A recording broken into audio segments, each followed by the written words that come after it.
الحمد لله رب العالمين والصلاة والسلام على سيد الأنبياء والمرسلين أما بعد فأعوذ بالله من الشیطان الرجیم بسم اللہ الرحمن الرحیم۔ تمام دیکھنے اور سننے والے ناظرین کو السلام علیکم ورحمۃ اللہ وبرکاتہ۔ دعا ہے اللہ پاک آپ سب کو صحت کامل عاجلہ اور مستقل عطا فرمائے۔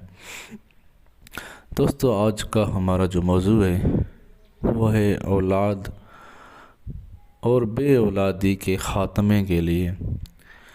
دوستو، کون سا ایسا جوڑا ہے، کون سا ایسا شادی شدہ افراد ہیں جن کا دل نہیں ہوتا ہے کہ ہمارے ہاں اولاد ہو۔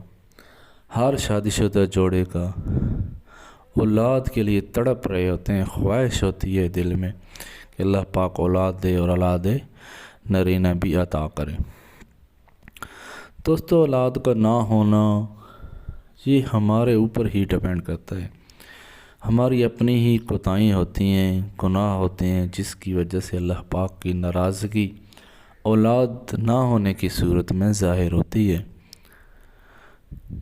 جانے میں، نہ جانے میں، انجانے میں، بھولے سے، غلطی سے کوئی ایسے گناہ سرزد ہو جاتے ہیں جن سے اللہ پاک کی ناراضگی ہوتی ہے اور ہماری اولاد میں رکاوٹ آ جاتی ہے۔ تو جن کے ہاں کافی عرصے سے اولاد نہیں ہو رہی، ان کو چاہیے کہ وہ استغفار کی کثرت کریں۔ ہر وقت استغفار، کوئی بھی استغفار ہو، پڑھتے رہیں، اللہ پاک سے معافی مانگتے رہیں اپنے گناہوں کی۔ ہمیں بظاہری طور پہ معلوم نہیں ہوتا کہ کون سا ایسا گناہ کیا ہے جس کی ہمیں سزا مل رہی ہوتی ہے، لیکن کوئی نہ کوئی ایسا گناہ ہم کر بیٹھتے ہیں جس سے ہمیں یہ اولاد کی تکلیف دیکھنی پڑتی ہے۔ تو دوستو، سب سے پہلے میں یہی آپ کو کہوں گا کہ جتنا استغفار کریں اتنا کم ہے۔ استغفار کے ساتھ ساتھ آپ سورہ الم نشرح پڑھیں۔ یہ عمل انشاءاللہ اولاد کی نیت سے کریں گے تو آپ کو اس سے 3 مقاصد حاصل ہوں گے۔ ایک تو آپ کا قرض ختم ہو جائے گا سورہ الم نشرح سے، اور ایک دوسرا آپ کو جو بے اولادی کا پرابلم چل رہا ہے وہ انشاءاللہ ختم ہو جائے گا۔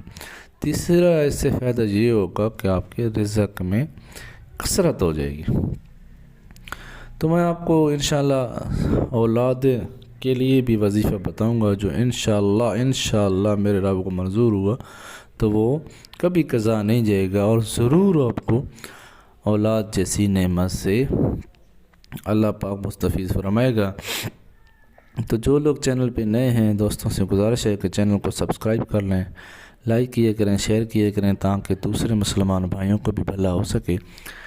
تو میں آج آپ کو انشاءاللہ وہ وظیفہ بتاؤں گا جس سے آپ حیران ہو جائیں گے، اللہ پاک آپ کی جھولی بھر دے گا۔ تو بہت وظیفے ہیں، لیکن جو عمل کرے اور وہ اس کا رزلٹ بھی ملے تو وہ وظیفہ انشاءاللہ میں آپ کو بتاؤں گا۔ تو دوستو، وہ وظیفہ یہ ہے کہ سورہ رحمان فجر کی نماز پڑھ کر 3 مرتبہ آپ نے پڑھنی ہے۔ تو اس سے آپ کی بیوی نے، یعنی کہ یہ عورت نے پڑھنی ہے، تو وہ انشاءاللہ اس کا جو بانجھ پن ہے وہ ختم ہو جائے گا۔ کوئی بھی وظیفہ کریں تو اس سے پہلے اور آخر میں درود شریف پڑھنا ضروری ہوتا ہے۔ درود شریف پڑھنے کا مقصد یہ ہوتا ہے کہ جب آپ درود شریف پڑھتے ہیں تو درود شریف وہ وظیفہ ہے جیسے ہی پڑھتے ہیں وہ قبول ہو جاتا ہے۔ اس کی ناقبولیت کا کوئی بھی چیز ہے، ورد ہے، وظائف ہے، وہ اللہ پاک قبول چاہے تو کرے، نہ چاہے تو نہ کرے، اس کی مرضی ہے۔ لیکن درود شریف وہ وظیفہ ہے جو قبول ہی قبول ہوتا ہے، اس میں رد ہونے والی کوئی بات بھی نہیں ہے۔ اول آخر پڑھنے کا مقصد یہ ہوتا ہے کہ جب آپ درود شریف پڑھیں گے تو اس کو تو قبولیت ضروری ہے، اس کو تو قبول ہونا ہی ہونا ہے۔ تو جو آپ سنڈر میں دعا پڑھتے ہیں، وظیفے پڑھتے ہیں، تو پھر آخر میں پھر درود پڑھتے ہیں، تو پھر اللہ پاک کی رحمت جوش میں آ جاتی ہے، اور وہ دیکھتی ہے کہ جب اول بھی درود شریف قبول کر لیا، آخر بھی درود شریف قبول کر لیا، تو سنٹر والا جو وظیفہ ہوتا ہے وہ کیسے اللہ پاک کی رحمت سے قبول نہیں ہوگا، انشاءاللہ قبول ہوگا۔ تو مقصد یہی ہوتا ہے کہ اول آخر درود شریف پڑھ لیا کریں، تو اس سے آپ کا ہر دلی مراد یا دعا جو مانگ رہے ہیں اس کی قبولیت کے چانسز بہت زیادہ بڑھ جاتے ہیں۔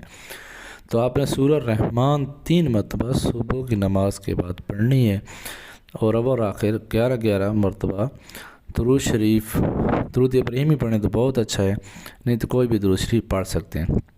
ایک مہینے تک آپ یہ کر لیں تو اس سے فائدہ یہ بھی ہوگا جن عورتوں کے انڈے نہیں بنتے ہیں تو وہ ان کے انڈے بھی انشاءاللہ بننا شروع ہو جائے۔ انشاءاللہ بچوں کے اندر، بچے دانی کے اندر جو انڈوں بننے کا پرابلم ہوتا ہے وہ بھی انشاءاللہ اس سے حل ہو جائے گا۔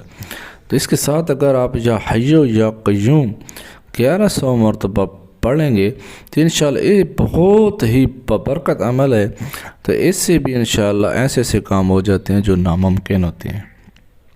تو جو میں نے آپ کو وظیفے بتائے ہیں ان پر عمل کریں، انشاءاللہ میرے رب کا منظور ہوا تو انشاءاللہ آپ کو اولاد جیسی نعمت ضرور عطا ہوگی، اور ایک ہی مہینے کے اندر آپ کو خوشخبری ملے گی۔